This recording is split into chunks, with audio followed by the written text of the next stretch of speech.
طعام کان حلا لبنی اسرائیل الا ما حرم اسرائیل علی نفسہ من قبل ان تنزل التوراۃ۔ یہ بھی ایک جھگڑا تھا، یہودی کرتے تھے کہ ان کی شریعت میں اونٹ کا گوشت حرام تھا۔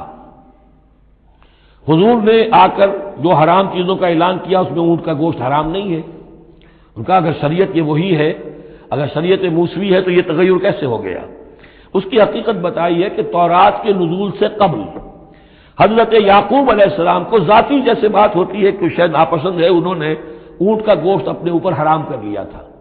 جیسے حضور نے اپنی دو ازواج مطہرات کی دلجوئی کے لیے بعض چیزیں جو حلال تھیں ان کی قسم کھا لی، یا ایھا النبی لما تحرم ما احل اللہ لک تبتغی مرضات ازواجک، یہ چیز ان کے ہاں روایت کے طور پر چلی آ رہی تھی۔ تو اللہ نے فرمایا لاؤ تورات اور دکھاؤ کہاں لکھا ہوا۔ تورات کے نزول سے پہلے یہ شکل حضرت یعقوب علیہ السلام کی تھی، اس کی تم پیروی کر رہے ہو۔ تو کھانے پینے کی وہ چیزیں جو اسلام نے حلال کی ہیں، کل طعام کان حلا لبنی اسرائیل، وہ بنی اسرائیل کے لیے بھی حلال تھی، الا ما حرم اسرائیل علی نفسہ، سوائے ان چیزوں کے کہ جنہیں حرام ٹھہرا لیا تھا اسرائیل، اسرائیل سے مراد حضرت یعقوب اللہ کے بندے عبداللہ، علی نفسہ ہی، اپنی جان پر، من قبل ان تنزل التوراۃ، اس سے پہلے کہ تورات نازل ہو۔ اس لیے کہ یہ تو 300-400-500 سال کا فصل ہے حضرت یعقوب میں اور نزول تورات میں۔ قل فاتوا بالتوراۃ فاتلوها، اے نبی ان سے کہیے تم جو اعتراض ہم پر کر رہے تو لاؤ تورات اور پڑھو اور دکھاؤ ان کنتم صادقین، اگر تم سچے ہو۔ شریعت تورات کے اندر کہیں بھی اونٹ کے گوشت کی حرمت نہیں ہے۔ فمن افترى علی اللہ الکذب من بعد ذلک فاولئک هم الظالمون، اور جو لوگ اس کے بعد بھی اللہ کی طرف جھوٹ منسوب کرتے رہے تو یہ لوگ ظالم ہیں۔ اب ان سے کیا آدمی گفتگو کرے؟ قل صدق اللہ، کہہ دیجئے اللہ نے جو کچھ کہا صحیح فرمایا۔ فاتبعوا ملت ابراہیم حنیفا، بس پیروی کرو ملت ابراہیم کی جو یکسو تھے یا یکسو ہو کر، یہ حنیفہ کا لفظ دونوں طرف جا سکتا ہے، ابراہیم کی صفت یا حال حنیفہ، اور یہ اتباع کا حال بھی ہو سکتا ہے۔ فاتبعوا ملت ابراہیم حنیفا، یکسو ہو کر، بعد کی تمام تقسیمات سے بلندتر ہو کر جو ابراہیم کا طریقہ ہے اس کی پیروی کرو۔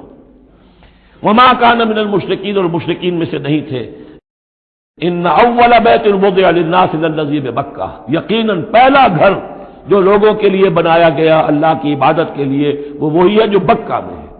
بکہ اور مکہ یہ دو در حقیقت ایک ہی لفظ کے لیے دو پروننسیشن سے۔ ان اول بیت وضع للناس الذی ببکہ مبارکا وہدی للعالمین، برکت والا ہے اور تمام جہان والوں کے لیے ہدایت کا ذریعہ ہے۔ فیہ آیات بینات المقام و ابراہیم، اس میں آیات بینات ہے۔ ترتیب دیکھ لیجئے، وہاں کے 4 رکوع جو تھے ان میں پہلے اس کا ذکر ہوا تھا، پھر باقی ساری گفتگو تھی۔ یہاں ترتیب الٹ گئی ہے، ساری گفتگو کے بعد اب آخر میں یہ حصہ جو ہے تیسرا اس کا وہ ختم ہو رہا ہے، اس نصف اول کا، اور آخر میں تذکرہ حضرت ابراہیم کا ہے۔ مضامین وہی ہے، ترتیب بدل گئی ہے۔ فی آیات بینات، اس میں تو بڑی روشن نشانیاں موجود ہیں، مقام ابراہیم جیسے مقام ابراہیم، ومن دخلہ کان آمنا، اور جو بھی اس میں داخل ہو جاتا ہے امن میں آ جاتا ہے۔ بدترین پورے عرب کے اندر خوریزی ہوتی تھی، لیکن حرم میں اپنے باپ کے قاتل کو بھی اگر دیکھ لیتے تھے تو کچھ نہیں کہتے تھے۔ یہ ایسی روایت اس حرم کی رہی ہے اور آج تک ہے اللہ کے فضل و کرم سے کہ وہاں پر امن ہی امن ہے، دار الامن۔ من دخلہ کان آمنا وللہ علی الناس حج البیت من استطاع الیہ سبیلا، اور للہ علی الناس، اب لام اور علی کو یہاں نوٹ کر لیجئے، اللہ کا حق ہے لوگوں پر کہ وہ حج کرے اس کے گھر کا، جو بھی استطاعت رکھتا ہو اس کے سفر کی۔ للہ علی الناس، اللہ کا حق ہے لوگوں پر، حج البیت، حج کرنا بیت اللہ کا، من استطاع الیہ سبیلا، جو بھی استطاعت رکھتا ہو راستے کی، سفر کی۔ ومن کفر، اب یہاں کفرہ کے معنی کیا ہوں گے؟ جو استطاعت کے باوجود حج نہیں کرتا وہ گویا کہ کفر کرتا ہے۔ ومن کفر فإن اللہ غنی عن العالمین، تو وہ اللہ تو غنی ہے تمام جہانوں سے۔ قل یا اہل الکتاب لم تکفرون بآیات اللہ، اب آخری یہ آیات ہے، بڑا ہی انداز جو ہے جھنجھوڑنے کا، اور جیسے کہ پیئرسنگ آئیز کے ساتھ دیکھ کر کسی سے بات کی جائے اور اس کے یعنی نگاہیں گاڑ کر اس پر۔ قل یا اہل الکتاب لم تکفرون بآیات اللہ، کیوں اللہ کی آیات کا انکار کر رہے ہو؟ واللہ شہید علی ما تعملون، اور جبکہ جو کچھ تم کر رہے ہو اللہ اسے دیکھ رہا ہے۔ قل یا اہل الکتاب لم تصدون عن سبیل اللہ، کہہ دیجئے ہے کتاب والو کیوں روکتے ہو اور روکتے ہو. سدا یا سدو دونوں معنی دیتا ہے، لازم بھی متعدی بھی. خود رک جانا، دوسروں کو روکنا. کیوں رکتے ہو اور روکتے ہو اللہ کے راستے سے؟ من آمنا جو ایمان لے آتا ہے تبغونہا عوجا، تم اس کے لیے ٹیڑھ تلاش کرتے ہو، سازشیں کرتے ہو کہ صبح کو ایمان لاؤ اور شام کو کافر ہو جاؤ تاکہ یہ ایمان والے جو ہیں ان کے دل میں بھی وسوسے اور دغدغے پیدا ہو جائیں. من آمنا تبغونہا عوجا، تم چاہتے ہو کہ وہ بھی کج راستہ اختیار کر لے. وانتم شہداء، اور تم خود جانتے ہو جو کچھ کر رہے ہو. وما اللہ بغافل عما تعملون، اور اللہ غافل نہیں اس سے جو تم کر رہے ہو. لیکن ان تمام سازشوں کے جواب میں اہل ایمان سے کہا گیا یا ایھا الذین آمنوا ان تطیعوا فریقا من الذین اوتوا الکتاب یردوکم بعد ایمانکم کافرین. اے وہ لوگوں جو ایمان لائے ہو، اگر ان اہل کتاب کے ان کسی گروہ کی تم پیروی کرو گے تو یہ تمہیں لازماً لوٹا کر لے جائیں گے تمہارے ایمان کے بعد، پھر تمہیں کفر کی حالت میں لے جائیں گے. وَكَيْفَ تَكْفُرُونَ، اور سوچو تو صحیح کیسے کفر کرو گے، کیسے اس راستے پر جاؤ گے. وَأَنْتُمْ تُتْلَىٰ عَلَيْكُمْ آیَاتُ اللَّهِ، جبکہ تم پر اللہ کی آیات پڑھ کر سنائی جا رہی ہیں. وَفِيكُمْ رَسُولُهُ، اور تمہارے اندر اس کا رسول موجود ہے بنفس نفیس. اس سے آپ اندازہ کیجئے کہ علماء یہود کا کتنا اثر تھا. اوس اور خزرج کے لوگ بڑے مرعوب تھے، کیونکہ یہ ان پڑھ لوگ تھے، کوئی کتاب نہیں، کوئی شریعت نہیں، کوئی قانون نہیں. یہ لوگ صاحب کتاب تھے، صاحب شریعت تھے، ان کے یہاں علماء تھے، تو مرعوب تھے. لہذا یہاں جو اوس اور خزرج کے لوگ اسلام لے آئے تھے ان کے بارے میں اندیشہ ہوتا تھا کہ کہیں ان ساری ریشہ دوانیوں کا شکار نہ ہو جائیں. وَكَيْفَ تَكْفُرُونَ وَأَنْتُمْ تُتْلَىٰ عَلَيْكُمْ آیَاتُ اللَّهِ وَفِيكُمْ رَسُولُهُ، کیسے کفر کرو گے تم جبکہ تمہیں اللہ کی آیات پڑھ کر سنائی جا رہی ہیں اور اللہ کے رسول تم میں موجود ہیں. وَمَن يَعْتَصِم بِاللَّهِ فَقَدْ هُدِيَ إِلَىٰ صِرَاطٍ مُّسْتَقِيمٍ، اور جو اللہ سے چمٹ جائے اس کی ہدایت ہو گئی ہے صراط مستقیم کی طرف. جو اللہ کی پناہ میں آ جائے، جیسے بچہ اگر اسے خطرہ محسوس ہو، شیرخوار بچہ دوڑ کر آ کے ماں سے چمٹ جائے گا. اب وہ یہ سمجھے گا میں قلعے میں آ گیا ہوں، اب مجھے کوئی کچھ نہیں کہہ سکتا، میں اپنی ماں کی گود میں آ گیا، ماں سے چمٹ گیا. اسے کیا پتا کہ کوئی درندہ صفت انسان اسے کھینچے ماں کی گود سے، اچھالے اور کسی بلم کے اوپر کسی نیزے کی انی کے اندر پرو لے. ایک بچہ یہ سمجھتا ہے کہ میں ماں کے پاس آ گیا تو بس میں اب پناہ میں ہوں. ایسے ہی من یعتصم باللہ، جو اللہ کی پناہ میں آ گیا، فقد ہدی الی صراط مستقیم، اس کی ہدایت تو ہو گئی سیدھی راہ کی طرف. اللہم ربنا اجعلنا منہم، اللہم ربنا اجعلنا منہم، آمین یا رب العالمین. سورہ آل عمران کا جو نصف ثانی اب شروع ہو رہا ہے، تو آپ نے یہ مشابہت بھی نوٹ کر لی ہوگی کہ نصف اول میں سورہ بقرہ میں بھی ایک مرتبہ یا ایھا الذین آمنوا سے خطاب تھا. یا ایھا الذین آمنوا لا تقولوا راعنا وقولوا انظرنا واسمعوا. اسی طرح سورہ آل عمران کے نصف اول میں بھی ایک آیت وہ اوپر آ چکی ہے کہ یا ایھا الذین آمنوا ان تطیعوا فریقا من الذین اوتوا الکتاب یردوکم بعد ایمانکم کافرین. لیکن اصل خطاب جو ہے مسلمانوں سے شروع ہو رہا ہے وہ 11ویں رکوع سے، اور یہاں پر اصل میں ایک سہ نکاتی لائحہ عمل دیا جا رہا ہے امت کو. ظاہر بات ہے کہ یہ امت اب ہمیشہ قائم رہنے والی ہے قیامت تک، اور اس میں زوال بھی آئے گا، اور اللہ تعالیٰ ہمت لوگوں کو بھی پیدا کرے گا، اولو العزم لوگوں کو پیدا کرے گا، جیسا کہ ہمیں معلوم ہے مجددین امت اٹھتے رہے ہر صدی کے اندر. لیکن جب بھی کوئی کام دین کی تجدید کا ہو، دین کو اثر نو تازہ کرنے کی کوشش ہو، دین کو قائم کرنے کی جد و جہد ہو، تو اس کا ایک لائحہ عمل ہوگا. اور یہ حسن اتفاق ہے کہ یہ 3 آیات ہیں، جیسے سورۃ العصر 3 آیات ہیں، ایسے یہ 3 آیات ہیں نہایت جامع. اس پر اب میری ایک کتاب بھی موجود ہے امت مسلمہ کے لیے سہ نکاتی لائحہ عمل، اور اس کا انگریزی میں بھی ترجمہ ہو گیا ہے. یہ مجھے معلوم نہیں کہ ابھی وہ کتابی شکل میں شائع ہوا یا نہیں. اس میں پہلا نقطہ کیا ہے؟ جب بھی کوئی کام کرنا ہے سب سے پہلے افراد کی شخصیت سازی، کردار سازی. یا ایھا الذین آمنوا اتقوا اللہ حق تقاتہ، اہل ایمان اللہ کا تقوی اختیار کرو جتنا کہ اس کے تقوی کا حق ہے. ولا تموتن الا وانتم مسلمون، اور دیکھنا ہرگز موت نہ آنے پائے مگر فرما برداری کی حالت میں. یہ سب سے گاڑھی آیت ہے قرآن مجید میں تقوی کی تلقین کے لیے. اللہ کا حق جتنا ہے اتنا تقوی. اس پر صحابہ گھبرا گئے کہ یا رسول اللہ، اللہ کا حق کون ادا کر سکتا ہے؟ پھر جب آیت اتری ہے سورہ تغابن کی کہ فاتقوا اللہ ما استطعتم، اپنی امکانی حد تک تقوی اختیار کرو، تب ان کی جان میں جان آئی. ساتھ ہی ہے کہ مت مرنا مگر حالت فرما برداری میں. کیا معنی ہے؟ کوئی پتہ نہیں کس لمحے موت آ جائے، کوئی لمحہ نافرمانی میں نہ گزرے مبادا موت کا ہاتھ اسی وقت آ کر تمہیں دبوچ لے. اس طرح کی شخصیتیں اگر پہلے نہ بنی ہوں تو کوئی کام نہیں ہو سکتا. پہلے کردار سازی افراد کی.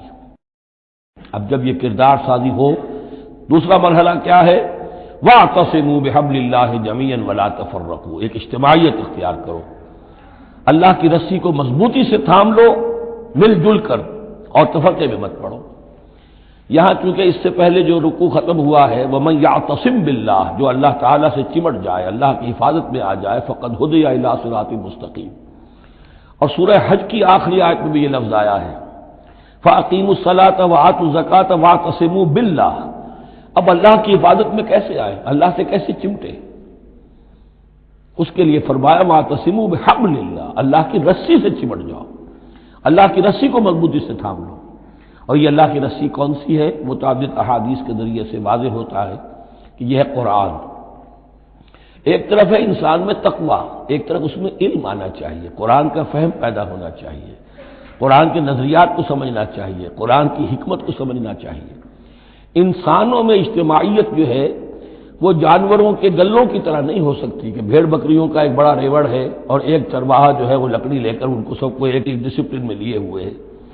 انسانوں کو جمع کرنا ہے تو ان کے ذہن ایک بنانے ہوں گے، ان کی سوچ ایک بنانی ہوگی. یہ حیوان عاقل ہیں، یہ باشعور لوگ ہیں، ان کی سوچ ایک ہو، نظریات ایک ہو، مقاصد ایک ہو، ہم آہنگی ہو، نقطہ نظر ایک ہو، تبھی تو یہ جمع ہوں گے. اس کے لیے وہ چیز چاہیے جو ان میں یکرنگی خیال، یکرنگی نظر، یکجہتی مقاصد کی ہم آہنگی پیدا کر دے، اور وہ قرآن ہے. حبل اللہ هو حبل اللہ المتین، حضرت علی سے روایت ہے. حضرت عبداللہ ابن مسعود سے ہے، حضور نے فرمایا القرآن حبل اللہ الممدود من السماء الى الارض.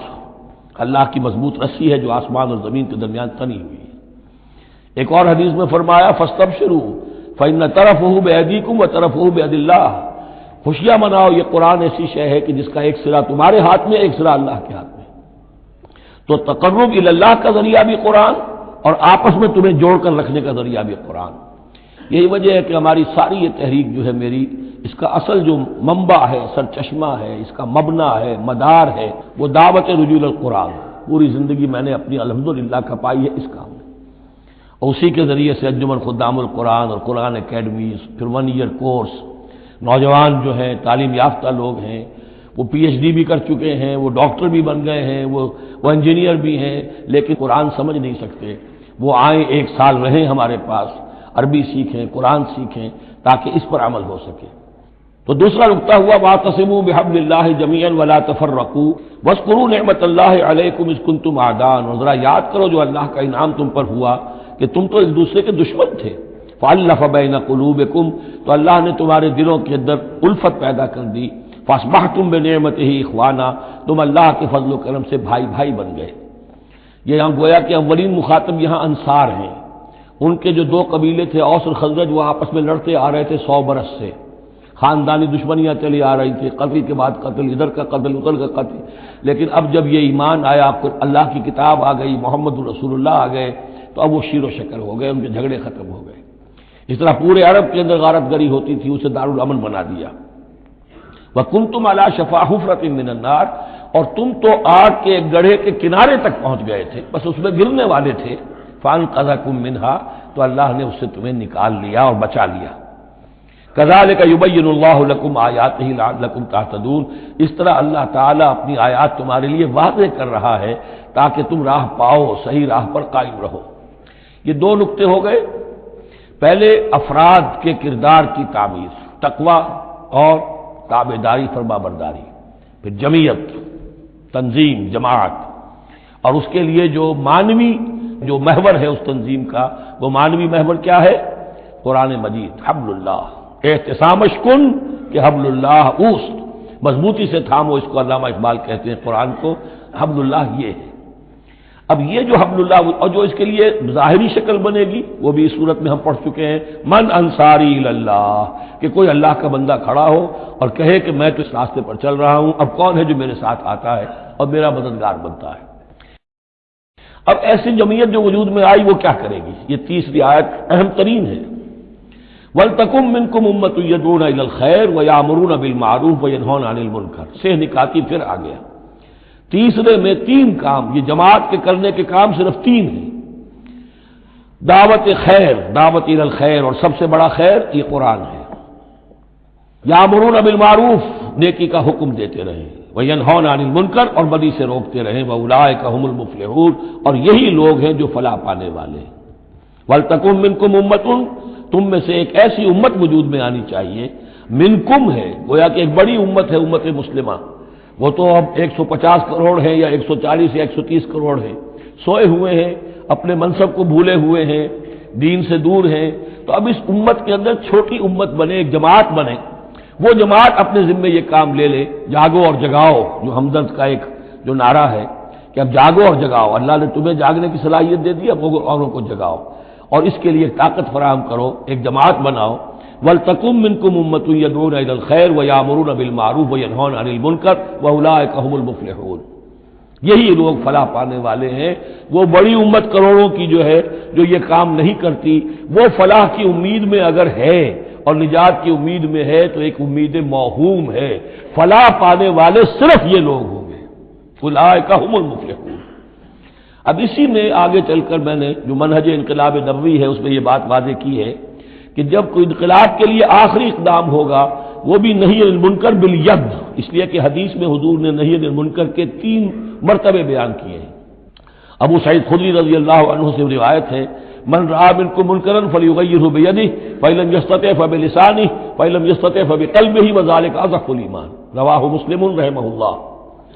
تم میں سے کوئی شخص کسی منکر کو دیکھے، اس کا فرض ہے اسے طاقت سے، زور سے، ہاتھ سے بند کرے، روکے، بدلے۔ اگر اس کی طاقت نہیں ہے تو زبان سے تو کہے، اس کی بھی ہمت نہیں تو دل میں نفرت ضرور رکھے، اور یہ ایمان کا کمزور ترین درجہ ہے۔ نفرت بھی ختم ہو گئی، وائے ناکامی متاع کارواں جاتا رہا، کارواں کے دل سے احساس زیاں جاتا رہا، تو اب کوئی ایمان نہیں۔ ہاں دل میں نفرت ہے تو اگلا قدم اٹھاؤ، زبان سے کہنا شروع کرو، بھائی یہ چیز غلط ہے، یہ حرام ہے، یہ اللہ نے اس کو حرام ٹھہرایا ہے، مت یہ کام کرو، لیکن ساتھ ہی اپنی طاقت بناتے جاؤ، ایک جماعت بناؤ، قوت بناؤ۔ جب وہ طاقت ہو جائے اب کہو کہ اب یہ نہیں کرنے دیں گے، پھر وہ ہوگا نہی عن المنکر بالید، طاقت کے ساتھ۔ یہ ہوگا انقلاب کا جو ہے آخری مرحلہ۔ تو یہ 3 آیتوں کے اندر عظیم ہدایت ہے، پورا لایا عمل ہے، اسی میں منہج انقلاب نبوی کا جو آخری اقدامی عمل ہے وہ بھی پوشیدہ ہے۔ وَلَا تَكُونُوا كَالَّذِينَ تَفَرَّقُوا وَاخْتَلَفُوا مِن بَعْدِ مَا جَاءَهُمُ الْبَيِّنَاتُ، اور ان لوگوں کی طرح نہ ہو جانا جو متفرق ہو گئے، فرقوں میں بٹ گئے، اور انہوں نے اختلافات پیدا کر لیے اس کے بعد کہ ان کے پاس واضح تعلیمات آ گئی تھیں۔ اولئک لہم عذاب عظیم، ایسے لوگوں کے لیے تو بہت بڑا عذاب ہے۔ یوم تبیض وجوہ وتسود وجوہ، اب یہ آخرت کا ذکر ہے، جس دن کے بعض چہرے جو ہیں بڑے روشن اور تابناک ہوں گے، اور بعض چہرے جو ہیں وہ سیاہ ہوں گے۔ فاما الذین اسودت وجوہہم، تو جن لوگوں کے اس دن چہرے سیاہ ہوں گے یہ وہ کون ہوں گے؟ اکفرتم بعد ایمانکم، یہ وہی لوگ ہوں گے جو ایمان کے بعد کفر میں لوٹ گئے، ہدایت کے آنے کے بعد تفرقے میں پڑ گئے، زدہ میں پڑ گئے، انہوں نے اس عبد اللہ کو چھوڑ دیا۔ اکفرتم بعد ایمانکم فذوقوا العذاب بما کنتم تکفرون، تو اب ذرا مزہ چکھو اس عذاب کا، اس کفر کی باعث جو تم کرتے رہے تھے۔ واما الذین ابیضت وجوہہم، اور وہ لوگ جن کے چہرے سفید ہوں گے، روشن ہوں گے، تابناک ہوں گے، ففی رحمت اللہ ہم فیہا خالدون، وہ اللہ کی رحمت میں ہوں گے اور اس میں ہمیشہ ہمیشہ رہیں گے۔ تلک آیات اللہ نتلوہا علیک بالحق، یہ اللہ کی آیات ہیں جو ہم آپ کو پڑھ کر سنا رہے ہیں حق کے ساتھ۔ وما اللہ یرید ظلما للعالمین، اور اللہ تعالیٰ تو جہان والوں کے لیے ظلم کا ارادہ نہیں رکھتا۔ لوگ اپنے اوپر ظلم کرتے ہیں، خود غلط راستے پر پڑتے ہیں، اور اس کی پھر ان کو سزا دنیا اور آخرت میں بھگتنی پڑتی ہے۔ وَلِلَّهِ مَا فِي السَّمَاوَاتِ وَمَا فِي الْأَرْضِ، جیسا کہ میں نے عرض کیا اکثر اہم بحثوں کے بعد پھر یہ آیت آتی ہے اس طرح کی کہ گویا کہ یہ ایک کنکلوڈنگ ریمارک، اللہ ہی کے لیے ہے جو کچھ آسمانوں اور زمین میں ہے، وَإِلَى اللَّهِ تُرْجَعُ الْأُمُورُ، اور بالآخر سارے معاملات اللہ ہی کی طرف لوٹا دیے جائیں گے۔ كُنتُمْ خَيْرَ أُمَّةٍ أُخْرِجَتْ لِلنَّاسِ، تم وہ بہترین امت ہو جسے لوگوں کے لیے برپا کیا گیا ہے، یعنی یہ پوری امت مسلمہ اس لیے بنائی گئی تھی۔ یہ دوسری بات ہے امت مسلمہ بھول جائے، جب بھول جائے تو پھر جو بھی ان میں سے جاگے وہ دوسروں کو جگا کر امہ ود ان امہ، اس امت کے اندر اندر جماعت، پارٹی ود ان پارٹی، امہ ود ان امہ بنائیں اور وہ کام کریں جو اوپر ہے۔ لیکن حقیقت میں تو اس امت مسلمہ کا ایز سچ مجموعی طور پر فرض منصبی یہی ہے۔ کنتم خیر امت، دیکھیے یہ اس آیت کو رکھیے اب سورہ بقرہ میں جو آیت تھی، وَكَذَلِكَ جَعَلْنَاكُمْ أُمَّةً وَسَطًا لِتَكُونُوا شُهَدَاءَ عَلَى النَّاسِ وَيَكُونَ الرَّسُولُ عَلَيْكُمْ شَهِيدًا، اسی کے ہم وزن یہ آیت ہے سورہ آل عمران کی، کنتم خیر امت اخرجت للناس، تم بہترین امت ہو جسے لوگوں کے لیے نکالا گیا ہے۔ دنیا کی اور قومیں اپنے لیے زندہ رہتی ہیں، اپنی ترقی، اپنی بہتری، اپنی بہبود، اپنی دنیا میں عزت، اپنے دائرے کو بڑھانا، لیکن مسلمان کو جینا ہے، ہم تو جیتے ہیں کہ دنیا میں تیرا نام رہے، کہیں ممکن ہے کہ ساقی نہ رہے، جام رہے، زیادہ سے زیادہ لوگوں کو ہدایت کی طرف بلانا، لوگوں کو جہنم کی آگ سے بچانے کی کوشش کرنا، تمہیں جینا ہے ان کے لیے، وہ جیتے ہیں اپنے لیے۔ کنتم خیر امت اخرجت للناس، تمہیں نکالا گیا ہے، برپا کیا گیا ہے لوگوں کے لیے، تامرون بالمعروف، تم حکم کرتے ہو نیکی کا، وتنہون عن المنکر، اور تم روکتے ہو بدی سے، وتؤمنون باللہ، اور تم ایمان رکھتے ہو اللہ پر۔ یہ کیفیت تھی پوری امت مسلمہ کی حضور کے وقت، اور وہ جو پہلے بتایا گیا ہے وہ اس وقت کے لیے ہے جب کہ امت سو گئی ہو، امت بھول گئی ہو اپنے مقصد وجود کو۔ تو ظاہر بات ہے جن کو ہوش آ جائے وہ لوگوں کو جگائیں اور ایک نئی جمعیت فراہم کریں۔ وَلَوْ آمَنَ أَهْلُ الْكِتَابِ لَكَانَ خَيْرًا لَهُمْ، اگر یہ اہل کتاب ایمان لے آتے تو یہ ان کے حق میں بہت بہتر تھا۔ مِنْهُمُ الْمُؤْمِنُونَ، ان میں ہے کچھ لوگ جو ایمان والے ہیں، یعنی ان میں سے مراد وہ بھی ہو سکتے ہیں جو اس وقت تک یہودیوں میں سے یا نصرانیوں میں سے ایمان لا چکے تھے، اور یہ بھی ہو سکتا ہے جن کے اندر پوٹینشلی ایمان تھا اور کچھ عرصے کے بعد کہا جا رہا کہ وہ ایمان لے آئیں گے۔ وَأَكْثَرُهُمُ الْفَاسِقُونَ، لیکن ان کی اکثریت جو ہے اب وہ فاسقوں اور نافرمانوں پر مشتمل ہے۔ وہی معاملہ جو امت مسلمہ کا آج ہو چکا ہے، اکثریت کا حال کیا ہے وہ دیکھ لیجیے آپ۔ لَن يَضُرُّوكُمْ إِلَّا أَذًى، اے مسلمانوں یہ تمہیں نقصان نہیں پہنچا سکیں گے مگر کچھ تھوڑی سی کوفت، بہرحال تمہارے لیے کوفت کا سبب تو بنتے رہیں گے، لیکن یہ تمہیں کوئی ضرر بالفعل پہنچا نہیں سکیں گے۔ وَإِن يُقَاتِلُوكُمْ يُوَلُّوكُمُ الْأَدْبَارَ، اور اگر یہ کہیں تم سے جنگ کریں گے تو پیٹھ دکھا دیں گے، ان میں جرأت نہیں ہے، ان بزدل ہیں، یہ تمہارا مقابلہ نہیں کر سکیں گے۔ ثُمَّ لَا يُنصَرُونَ، پھر ان کی مدد نہیں کی جائے گی۔ ضُرِبَتْ عَلَيْهِمُ الذِّلَّةُ، اب وہ آیت آ گئی سورہ بقرہ کے وہ جو 7ویں رکوع کے آخر میں آئی تھی، بس تھوڑا سا ترتیب کا فرق ہے۔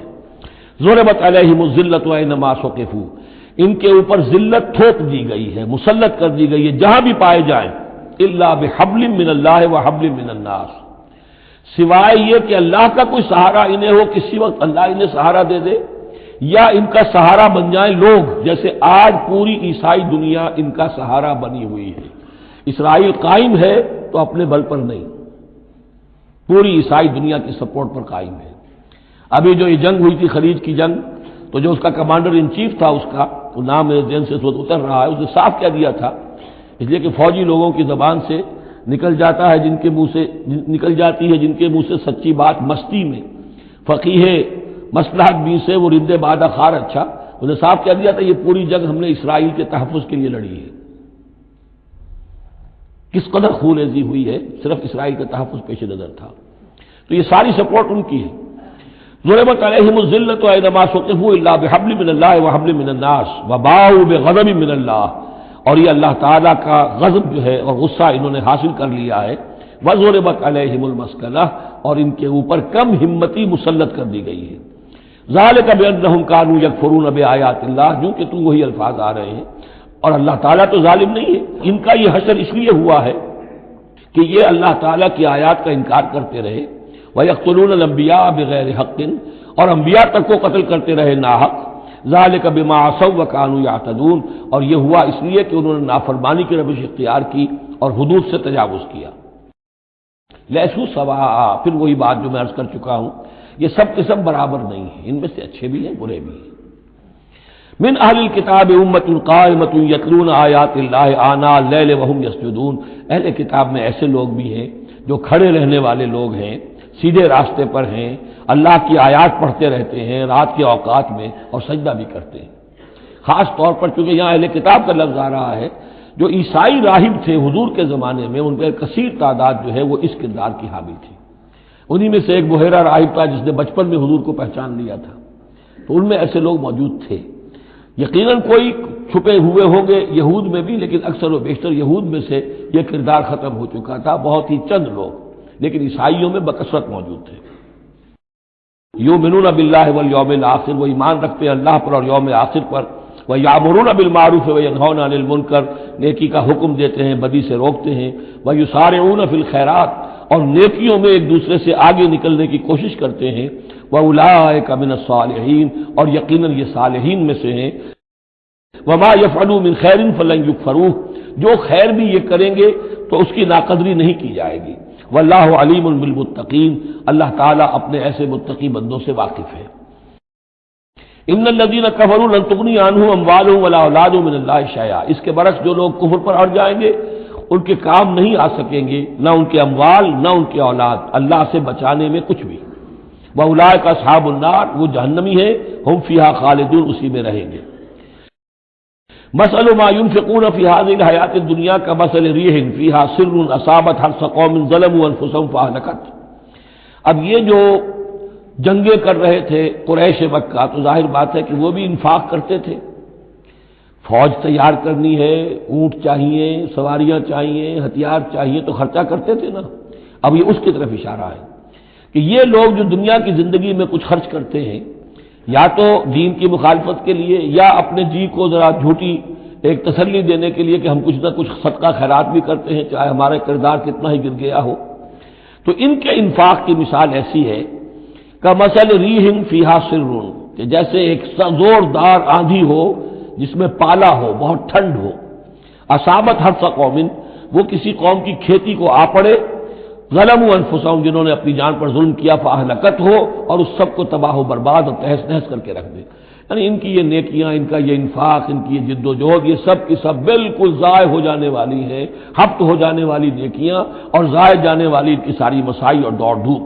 وما ظلمهم اللہ ولکن انفسهم یظلمون، اور انہوں نے، ان پر اللہ نے کوئی ظلم نہیں کیا، بلکہ وہ اپنی جانوں پر خود ظلم ڈھا رہے ہیں.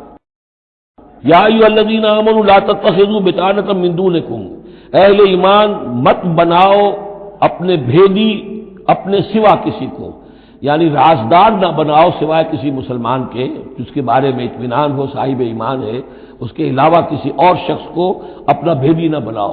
چونکہ یہ مدینے میں رہتے تھے بہت عرصے سے، ان کی دوستیاں تھیں یہودیوں کی، اور ادھر جو ہے یہ اوس اور خزرج کے لوگوں کی، وہ دوستیاں ہیں، پس منظر ہے، پرانے تعلقات ہیں، روابط ہیں. اس کی وجہ سے وہ بسا اوقات جو راز کی باتیں ہوتی تھی وہ بھی بیچارے سادہ لوح مسلمان اپنی نیکی کے اندر، سادگی میں، وہ بھی ان کو بتا دیتے تھے. لا تتخذوا بطانۃ من دونکم لا یالونکم خبالا، وہ تمہارے لیے کسی خرابی میں کوئی کسر نہیں چھوڑتے.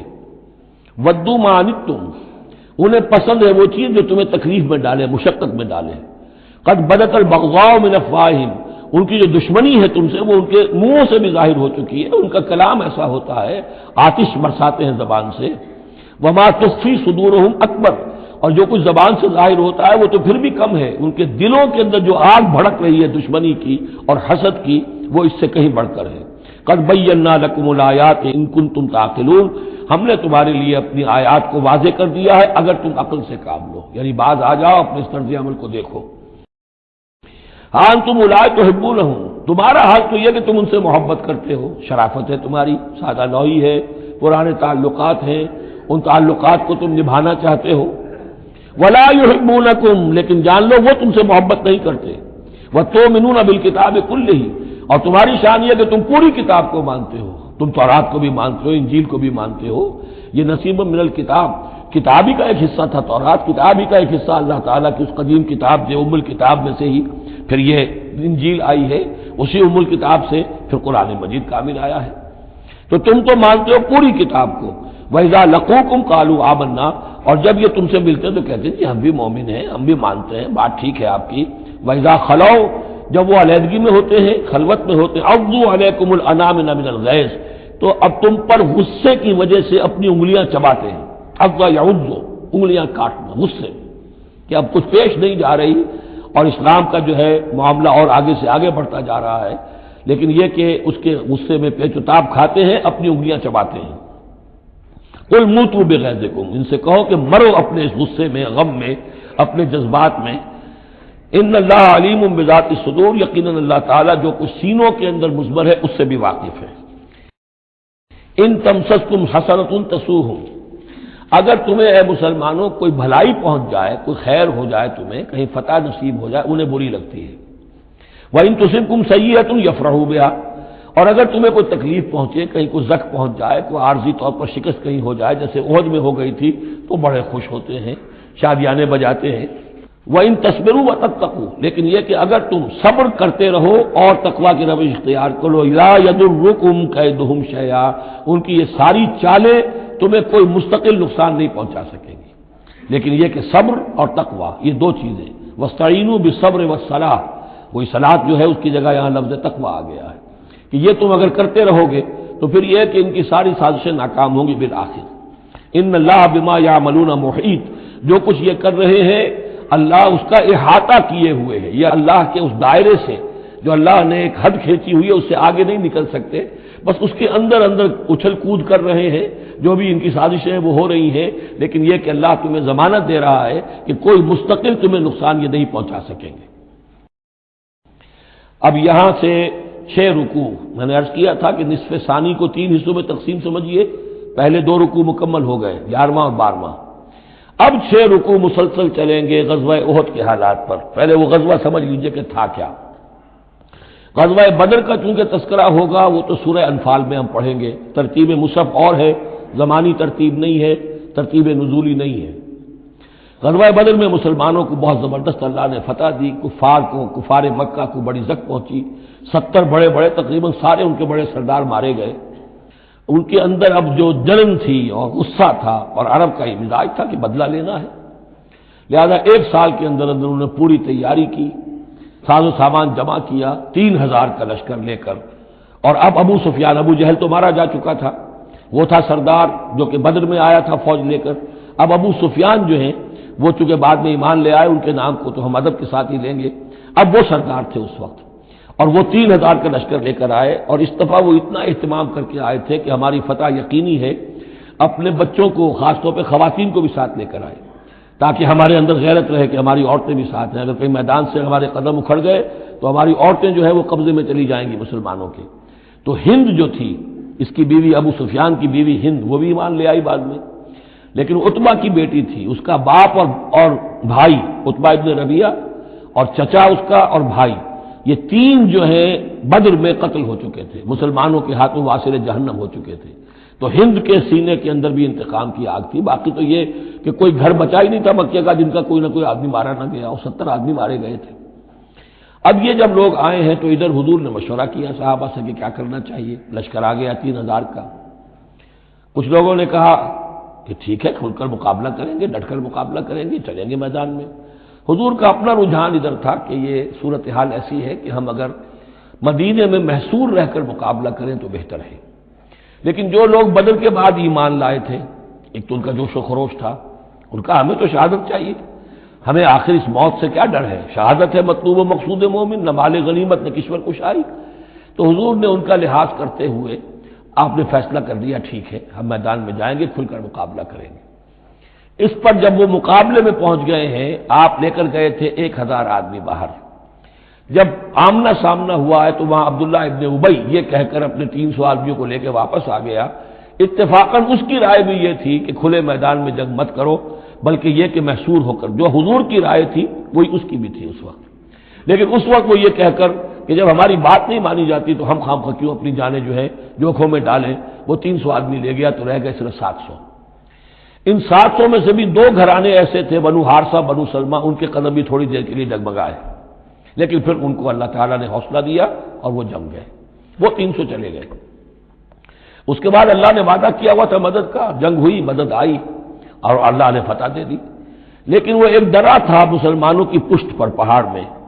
حضور کو اندیشہ تھا کہ ایسا نہ ہو کہ وہاں سے ہم پر حملہ ہو جائے تو 2 طرف سے ہم چکی کے پاٹ کے درمیان، 2 پاٹوں کے درمیان آ جائیں۔ وہاں 50 تیر انداز آپ نے مقرر کر دیے تھے کہ یہاں سے مت ہلنا، چاہے تم یہ دیکھو کہ ہم سب مارے گئے اور ہمارے گوشت جو ہے وہ کوے اور چیلیں کھا رہے ہیں، تب بھی تم نے نہیں ہلنا یہاں سے۔ لیکن جب مسلمانوں کو فتح ہو گئی وہاں اختلاف ہو گیا کہ حضور نے جو فرمایا تھا وہ شکست کے سلسلے میں تھا، اب تو فتح ہو گئی ہے چلو اب چل کے مال غنیمت جمع کرنے میں باقی تم لوگوں کا ساتھ دو۔ جو وہاں کے لوکل کمانڈر تھے وہ منع کرتے رہے کہ ہرگز مت ہلو، حضور کا حکم یاد رکھو۔ وہ تعویل کر چکے تھے حضور کے حکم کی۔ 35 چلے گئے، 15 رہ گئے۔ خالد ابن ولید اس وقت جو تھے، کیولری جو تھی، جو گھڑ سوار تھے ان کے جو ہے کمانڈر خالد ابن ولید تھے، ایمان نہیں لائے تھے ابھی۔ ان کی عقابی نگاہ نے دیکھ لیا کہ وہ درا خالی ہے، تو ادھر تو شکست ہو رہی ہے۔ وہ اپنا 100 گھوڑوں کا جتنا بھی گھوڑے تھے ان کا لے کر پورا کا پورا رسالہ، اور وہ پیچھے سے آ کر حملہ کیا اور وہ فتح شکست میں بدل گئی۔ 70 صحابہ شہید ہو گئے، حضور بھی زخمی ہو گئے، دندان مبارک شہید ہوئے، خون اتنا گیا کہ یہ بھی مشہور ہو گیا کیونکہ بے ہوشی طاری ہو گئی تھی کہ حضور کا انتقال ہو گیا ہے۔ لیکن پھر یہ ہے کہ ہمت کر کے لوگوں جمع ہوئے، حضور نے لوگوں کو پکارا، پھر آپ نے یہ فیصلہ کیا کہ پہاڑ پر چڑھ کر اور وہاں پر اس وقت بچاؤ کر لیا جائے، تو تمام مسلمان پہاڑ پر چڑھ گئے۔ اب موقع یہ تھا ان کے لیے، ابو سفیان اور دوسری طرف جو یہ ان کے ساتھی جو کیولری کے سردار تھے خالد ابن ولید، ان میں اختلاف ہو گیا۔ خالد ابن ولید کا کہنا یہ تھا کہ ان کا پیچھا کرو اور ختم کر کے ہی چلو، یہاں سے پہاڑ پر چڑھو۔ ابو سفیان نے کہا نہیں، یہ بہت خطرے کی بات ہے، وہ اونچائی پر ہے، اوپر سے پتھر پھینکیں گے اور ہمارے گھوڑوں کا بھی نقصان ہوگا، ہمارا بھی ہوگا۔ اب ہم نے بدر کا بدلہ لے لیا ہے، اب ہم چلتے ہیں۔ وہ وہاں سے چلے گئے۔ بہرحال یہ ہے پورا سلسلہ کہ جس کے اب واقعات اس میں آئیں گے، تو ایک سکیچ میں نے آپ کے سامنے رکھ دیا ہے۔ وَإِذْ غَدَوْتَ مِنْ أَهْلِكَ تُبَوِّئُ الْمُؤْمِنِينَ مَقَاعِدَ لِلْقِتَالِ، اور یاد کریے اے نبی صلی اللہ علیہ وسلم، جبکہ آپ صبح کو اپنے گھر سے نکلے تھے، اپنے حضرت عائشہ صدیقہ کے حجرے سے آپ برآمد ہوئے تھے، تُبَوِّئُ الْمُؤْمِنِينَ، اور آپ لوگوں کو مقاعد للقتال، آپ لوگوں کو ان کے مورچوں میں بٹھا رہے تھے، یعنی آپ جب صف بندی کر رہے تھے وہاں اور مورچے معین کر رہے تھے۔ واللہ سمیع علیم، اللہ سب کچھ سننے والا اور جاننے والا ہے۔ اذ ہمت طائفتان منکم ان تفشلا، جبکہ 2 گروہ تم میں سے ایسے تھے اے مسلمانوں کہ وہ کچھ کمزوری انہوں نے دکھائی، نامردی کا مظاہرہ کیا، ان کے پاؤں لڑکھڑائے۔ واللہ ولیہما، حالانکہ اللہ تعالیٰ ان کا پشت پناہ تھا۔ وعلی اللہ فلیتوکل المؤمنون، اور اللہ تعالیٰ پر ہی توکل کرنا چاہیے اہل ایمان کو۔ جیسا کہ میں نے عرض کیا، یہ بنو حارثہ بنو سلمہ انصار کے 2 گھرانے تھے۔ عارضی سی ان کے اندر کمزوری آئی، بر بنائے طب بشری، لیکن پھر وہ جم گئے۔ لیکن ان کی جو ہے ذکر قرآن میں کر دیا گیا، اور وہ اس پر فخر کرتے تھے کہ ہم وہ لوگ ہیں کہ جن کا ذکر اللہ نے قرآن میں کیا ہے، واللہ ولیہما، کیونکہ پھر وہ عارضی سی جو ان پر آئی تھی کمزوری، وہ رفع ہو گئی۔ اور آپ غور کریں گے کہ وہ جو بدبخت تھے 300 جو چلے گئے عین میدان جنگ سے، ان کا ذکر بھی اللہ نہیں کر رہا یہاں پر، گویا کہ وہ اس لائق بھی نہیں ہے کہ ان کا ذکر کیا جائے۔ انڈائریکٹلی اس کا ذکر آخر میں آئے گا، ورنہ شروع میں نہیں۔ وَلَقَدْ نَصَرَكُمُ اللَّهُ بِبَدْرٍ وَأَنْتُمْ أَذِلَّةٌ، اور مسلمانوں یاد کرو اللہ نے تمہاری مدد کی تھی بدر میں جبکہ تم بہت کمزور تھے۔ کل 8 تلواریں، 313 کے سوا سب کے پاس تلواریں نہیں تھی، 8 تلواریں تھیں۔ 100 گھوڑے کا رسالہ لے کر آئے تھے بدر میں بھی، ادھر 2 گھوڑے تھے صرف، ادھر 700 اونٹ تھے، ادھر 70 اونٹ تھے۔ یہ کوئی 313 کے مقابلے میں 1000، تو اللہ نے تمہاری مدد کی تھی۔ وَلَقَدْ نَصَرَكُمُ اللَّهُ بِبَدْرٍ وَأَنْتُمْ أَذِلَّةٌ، تم بہت کمزور تھے اس وقت۔ فَاتَّقُوا اللَّهَ لَعَلَّكُمْ تَشْكُرُونَ، تو اللہ کا تقوی اختیار کرو تاکہ اللہ کا صحیح معنی میں شکر ادا کر سکو۔ اس تقول للمؤمنین، اے نبی جبکہ آپ کہہ رہے تھے اہل ایمان سے، الن یکفیکم، کیا تمہارے لیے یہ کافی نہیں ہے، ان یمدکم ربکم بثلاثۃ آلاف من الملائکۃ منزلین، کہ اللہ تعالیٰ تمہاری مدد کرے 3000 فرشتوں سے کہ جو اترنے والے ہیں آسمان سے، یعنی 3000 کا لشکر آیا ہے۔ تو اے مسلمانوں میں تمہیں خوشخبری دیتا ہوں، اللہ تعالیٰ 3000 فرشتے تمہاری مدد کو بھیجے گا۔ بلا، حضور نے اللہ تعالیٰ کی طرف سے آ رہا، یہ بات تو حضور نے فرمائی تھی، اللہ تعالیٰ نے حضور کی اس دعا، گویا کہ دعا کہہ لیجئے یا جو بھی آپ نے پیشن گوئی کی، ایک طرح کا استدعا بھی ہو سکتی تھی کہ اللہ سے اس طریقے سے آپ یہ استدعا کر رہے ہوں، تو فوراً اس کی منظوری کا اعلان ہو گیا، بلا کیوں نہیں۔ ان تصبروا وتتقوا، مسلمانوں اگر تم صبر کرو گے اور تقوی کی روش پر رہو گے، وَيَأْتُوكُم مِّن فَوْرِهِمْ هَٰذَا، اور اگر وہ فوری طور پر تم پر حملہ آور ہو جائے دشمن، يُمْدِدْكُمْ رَبُّكُمْ بِخَمْسَةِ آلَافٍ، تو اللہ تو تمہاری مدد کرے گا تمہارا پروردگار 3000 نہیں 5000 فرشتوں کے ذریعے سے، مصوبین جو نشان زدہ گھوڑوں کے اوپر آئیں گے۔ لیکن اس کے ساتھ دیکھیے وَمَا جَعَلَهُ اللَّهُ إِلَّا بُشْرَىٰ لَكُمْ، لیکن یہ سب بھی اللہ تعالیٰ کی طرف سے ایک بشارت کے طور پر تمہیں بتا دیا گیا وَلِتَطْمَئِنَّ قُلُوبُكُمْ بِهِ، اور تاکہ تمہارے دل مطمئن ہو جائیں، وَمَن نَّصْرُ إِلَّا مِنْ عِندِ اللَّهِ، مدد تو ہوتی ہی اللہ کی طرف سے ہے، فرشتوں کا بھیجنا بھی ضروری نہیں ہے، اللہ فرشتوں کو بھیجے بغیر مدد کر سکتا ہے، کن فیکون کی شان رکھتا ہے، لیکن تمہاری طبع بشری کے حوالے سے تمہیں یہ خبر دی گئی ہے کہ اگر دشمن سامنے ہے تو تمہیں 3 نہیں 5,000، اگر وہ فوری طور پر آگے حملہ آور ہو گئے تو 5,000 تمہیں فرشتے بھیج دیں گے۔ لِيَقْطَعَ طَرَفًا مِّنَ الَّذِينَ كَفَرُوا، یہ اللہ تعالیٰ چاہتا ہے کہ یہ کافروں کا ایک بازو کاٹ دے، اور یکبتہم، یا ان کو ذلیل کر دے، فَيَنقَلِبُوا خَائِبِينَ، تاکہ پھر وہ لوٹ جائیں بہت ہی خائب و خاسر ہو کر، ناکام ہو کر۔ اب یہ گفتگو ذہن میں رکھیے، ترتیب جو ہے وہ نہیں ہے، پہلے جو ذکر ہو رہا ہے وہ تو آپ میدان جنگ میں پہنچ چکے تھے، اور یہ ذکر ہو رہا ہے اس سے پہلے کا، جب خبریں پہنچی ہوں گی کہ 3,000 کا لشکر آ رہا ہے، اس وقت جو گفتگو ہوئی ہے۔ اب اس جنگ کے دوران جو بھی کچھ مسلمانوں سے خطائیں ہوئیں، غلطیاں ہوئیں، ان کی طرف بھی اشارہ ہے۔ اس میں ایک معاملہ ایسا بھی ہوا جو حضور سے بھی خطا کا معاملہ ہوا، اس کے اوپر بھی گرفت ہے، بلکہ سب سے پہلے حضور والے معاملے کو لیا جا رہا ہے۔ جب آپ زخمی ہو گئے شدید اور آپ پر بے ہوشی بھی طاری ہوئی، پھر جب ہوش میں آیا تو آپ کی زبان پر یہ الفاظ آ گئے، کیف یہدی اللہ قوما خضبوا وجہ نبیہم بالدم، اللہ اس قوم کو کیسے ہدایت دے گا جس نے اپنے نبی کے چہرے کو خون سے رنگ دیا، کیونکہ تلوار کا وار پڑا تھا آپ کی چیک بون پر، یہ جو ہڈی ہے چہرے کی، اور اس سے 2 آپ کے دانت بھی شہید ہو گئے تھے، اور یہ کہ فوارہ خون کا چھوٹا تھا، اور اس فوارے سے ظاہر بات ہے آپ کا پورا چہرہ لہو لہان، پورا جسم، اور خون اتنا گیا کہ آپ پر بے ہوشی طاری ہو گئی۔ کیف یہدی اللہ قوما، اللہ کیسے ہدایت دے گا اس قوم کو، خضبوا، جنہوں نے رنگ دیا، وجہ نبیہم، اپنے نبی کے چہرے کو، بالدم، خون سے۔ اس پر گرفت ہو رہی ہے۔ لیس لک من الامر شیء، اے نبی آپ کا کوئی اختیار نہیں ہے، آپ کا کام ہے دعوت دینا، تبلیغ کرنا، لوگوں کی ہدایت و ضلالت کا فیصلہ ہم کرتے ہیں، آپ نہیں کرتے۔ اور دیکھیے اللہ نے کیا شان دکھائی، جس شخص کی وجہ سے یہ سب کچھ ہوا ہے، خالد ابن ولید، حضور ہی کے زبان مبارک سے اسے خطاب دلوایا، خالد سیف من سیوف اللہ، خالد اللہ کی تلواروں میں سے تلوار ہے۔ حالانکہ یہ ساری زخم جو پہنچی ہے وہ حضرت خالد ابن ولید اس وقت تک جو وہ کفر کے سرداروں میں سے تھے اور وہ آئے تھے۔ لیس لک من الامر شیء، اے نبی یہ اختیار آپ کا نہیں ہے، اور یتوب علیہ اور یعذبہ، اللہ کے اختیار میں، وہ چاہے گا تو ان کی توبہ کی توفیق دے دے گا، وہ ایمان لے آئیں گے، یا اللہ چاہے گا انہیں عذاب دے گا، فإنہم ظالمون، اس لیے کہ ظالم تو ہیں، انہوں نے گناہ تو کیا ہے، غلط کام کر رہے ہیں، سزا کے وہ حقدار ہو چکے ہیں، لیکن ہو سکتا ہے اللہ انہیں ہدایت دے دے۔ اب دیکھیے یہ وقت وقت کی بات ہوتی ہے، چند سال پہلے طائف میں وہ دعا جو ہے آپ سے کہا گیا، فرشتہ آیا کہ اے نبی جنہوں نے آپ پر پتھراؤ کیا ہے اور آپ کی توہین و تذلیل کی ہے، یہ ملک الجبال جو ہے کہتا ہے کہ میں حاضر ہوں، مجھے اللہ نے بھیجا ہے، آپ فرمائیں تو ان دونوں پہاڑوں کو ٹکرا دوں جن کے مابین یہ وادی کے اندر یہ شہر طائف آباد ہے، تاکہ یہ سب پس جائیں، سرما ہو۔ آپ نے فرمایا نہیں، کیا عجب کہ اللہ تعالیٰ ان کی آئندہ نسلوں کو ہدایت دے دے۔ لیکن اب یہ مرحلہ کچھ ایسا تھا کہ زبان مبارک سے وہ جملہ نکل گیا۔ یہ بھی ہو سکتا ہے کچھ چونکہ بے ہوشی سے ایک دم اٹھے ہیں تو اس وقت شاید پوری طریقے سے آپ جو ہے اپنے پوری طرح اپنے حواس جو ہے ابھی بحال نہیں ہوئے تھے اور یہ الفاظ نکل گئے۔ لیکن اللہ تعالیٰ کا معاملہ یہ، الرب رب وان تنزل والعبد عبد وان ترقى، بندہ بندہ ہی رہتا ہے چاہے کتنا ہی بلند ہو جائے، اور رب رب ہی ہے چاہے کتنا ہی نزول فرما لے۔ اب تو وہ وقت ہے نا، رات کا پچھلا پہر شروع ہو رہا ہے نا، اللہ تعالیٰ سمائے دنیا تک نازل ہوں گے، اور شب معراج میں حضور 7ویں آسمان پر چلے گئے۔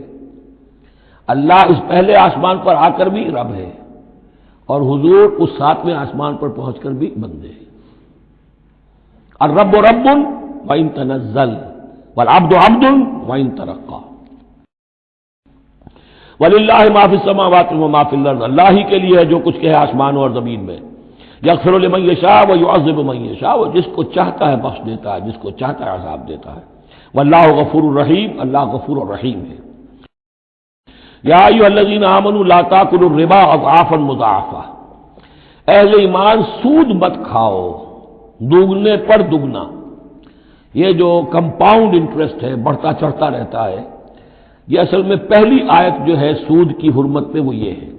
بلکہ نوٹ کیجئے، جیسا کہ میں نے نوٹ کرا دیا تھا کل آپ کو، سب سے پہلے ایک مکی صورت میں سورہ روم میں بات آ گئی تھی، ما آتیتم من ربا لیربو فی اموال الناس فلا یربو عند اللہ وما آتیتم من زکاۃ تریدون وجہ اللہ فاولئک هم المضعفون.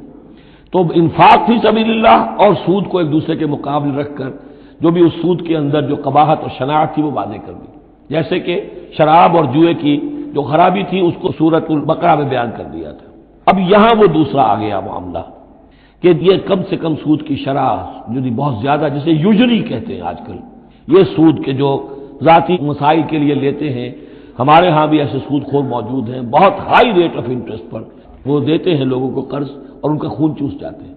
تو پہلے اس سود کی مذمت آئی ہے.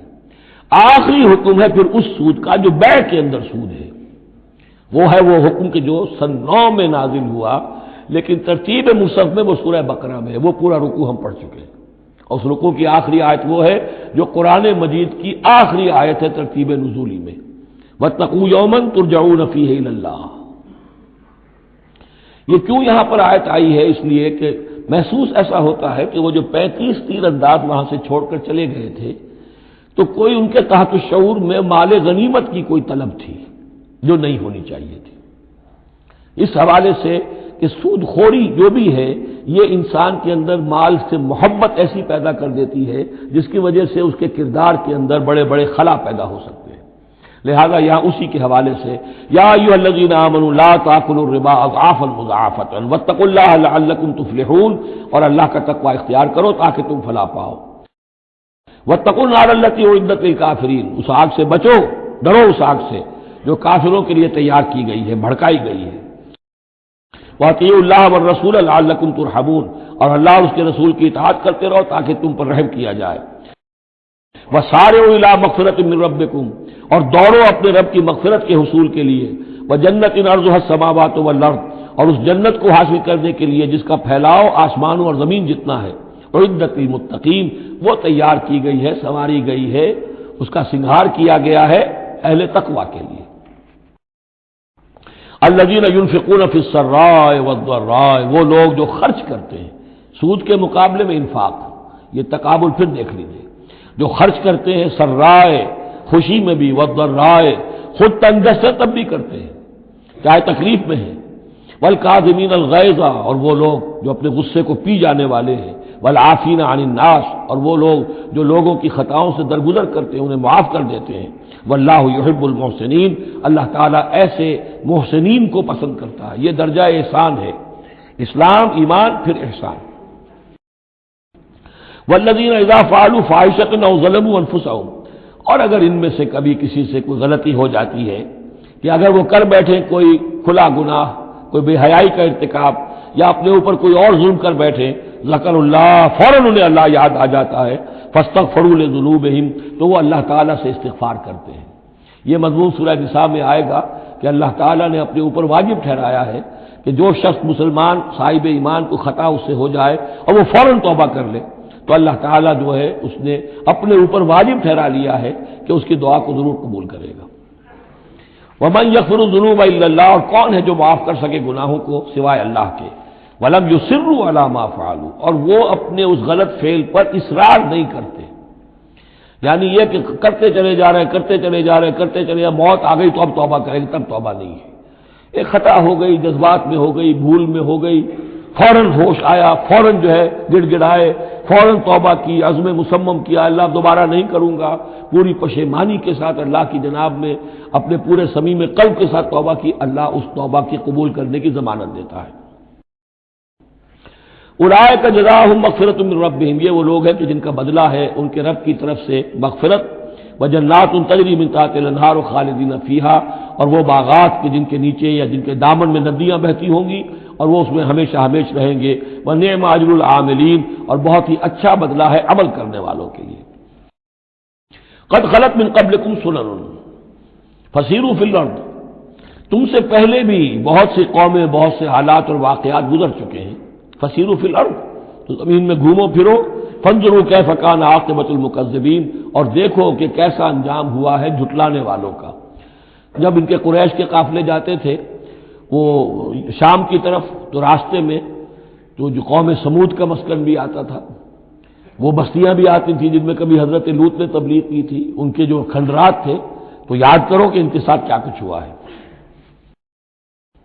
ھذا بیان للناس وہدی وموعظۃ للمتقین، یہ بیان ہے لوگوں کے لیے، وضاحت ہے لوگوں کے لیے، اور ہدایت ہے اور نصیحت ہے متقین کے حق میں۔ ولا تہنوا ولا تحزنوا، یہ آج بڑی اہم ہے، اور نہ کمزور پڑو اور نہ غم کھاؤ۔ وانتم الاعلون ان کنتم مؤمنین، ہمارا پختہ وعدہ تمہارے ساتھ یہ ہے کہ تم ہی سربلند ہوگے، آخری فتح تمہاری ہوگی، تم ہی سب سے اونچے ہوگے، بشرطے کہ تم مومن ہوئے۔ اور اس آیت کا میں حوالہ دیا کرتا ہوں، آج دنیا میں ہم ذلیل ہیں،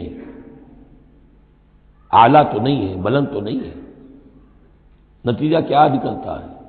ایمان نہیں ہے ہمارے اندر، ایک عقیدہ ہے، موروثی عقیدہ ہے، ایمان، یقین والا ایمان، burning faith, living faith, conviction, وہ کہاں ہے؟ یا پھر قرآن اللہ کا کہنا جھوٹ ہے، انتم الاعلون ان کنتم مؤمنین، ہو نہیں سکتا کہ امت کے اندر ایمان موجود ہو اور پھر وہ دنیا میں ذلیل و خوار ہو۔ ان یمسسکم قرح فقد مس القوم قرح مثلہ، اب ظاہر بات ہے کہ اتنی بڑی جو ایک چوٹ پہنچی تھی، 70 صحابہ شہید ہو گئے، اس میں حضرت حمزہ بھی ہے، مصعب بن عمیر بھی ہے، انصار کا کوئی گھرانہ نہیں تھا۔ واپس جب آئے ہیں حضور صلی اللہ علیہ وسلم اور مسلمان، تو ہر گھر میں کوحرام مچا ہوا، اس وقت تک میت پر بیان کرنے کی بھی ممانعت نہیں ہوئی تھی، تو عورتیں جو ہیں وہ مرثیے کہہ رہی تھیں، بیان کر رہی تھیں، ماتم کر رہی تھیں۔ اس حال میں خود حضور صلی اللہ علیہ وسلم کی زبان مبارک سے الفاظ نکل گئے، اما حمزہ تو فلا بواکی لہو، ہائے حمزہ کے لیے تو کوئی رونے والی بھی نہیں، کیونکہ حمزہ کی کون یہاں خواتین ہیں رشتہ دار، حمزہ تو مہاجر تھے۔ انصار کے گھرانے میں جو خواتین ہیں وہ تو اپنے اپنے مردوں کی، اپنے اپنے شہیدوں کی، مقتولوں کی جو ہے وہ کر رہی ہیں، بیان کر رہی ہیں۔ اس پر پھر انصار نے جا کر اپنے گھروں سے خواتین کو حضرت صفیہ کے گھر بھیجا، حضرت حمزہ کی ہمشیرہ، کہ وہاں جا کر تعزیت کرو۔